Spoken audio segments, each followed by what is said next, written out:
সিলেটে এই প্রথমবার ঢাকার মতো বাণিজ্য মেলা আয়োজন হয়েছে। আমরা যারা সিলেটে আছি তাদের জন্য কিন্তু অনেক বড় সারপ্রাইজ।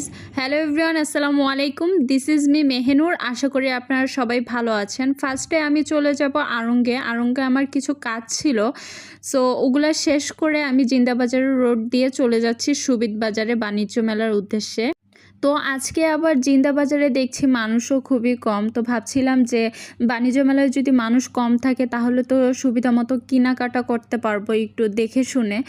পরবর্তীতে গিয়ে দেখে এত পরিমাণ মানুষ, মানে মানুষের ভিড়ে ঠিক মতন কেনাকাটা করা যায় না। আমার খুব ইচ্ছা ছিল এখানে আমার মেয়ে ছেলে মানে পরিবারের সবাইকে নিয়ে আসব, কিন্তু এক হিসেবে না নিয়ে যাওয়াটা অনেক ভালো হয়েছে, কারণ এত পরিমাণ মানুষ ছিল।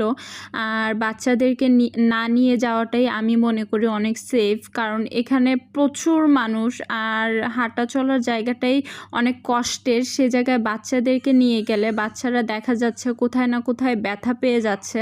সো আমরা যদি ছোট ছোট বাচ্চাগুলো বাসায় রেখে যেতে পারি তাহলে কিন্তু আমাদের জন্য অনেক ভালো হয়, মেলায় বিশেষ করে যাওয়ার জন্য।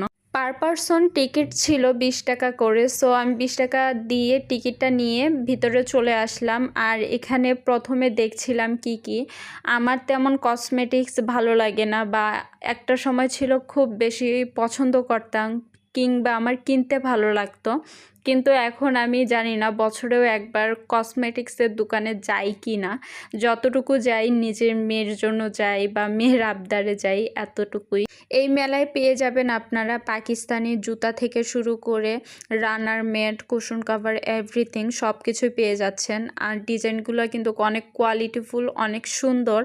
আমার কাছে ওইরকম কোনো বাজেট ছিল না, আমি সীমিত বাজেটে নিয়ে গেছি। সো আমি আমার দরকারি যেগুলা ছিল বা একটু কম দামে কিনতে পারবো, তো ওই হিসেবে আমার যাওয়া। সো আলহামদুলিল্লাহ আমি যা যা কিনেছি আমি আপনাদেরকে নেক্সট ভিডিওতে দেখাবো।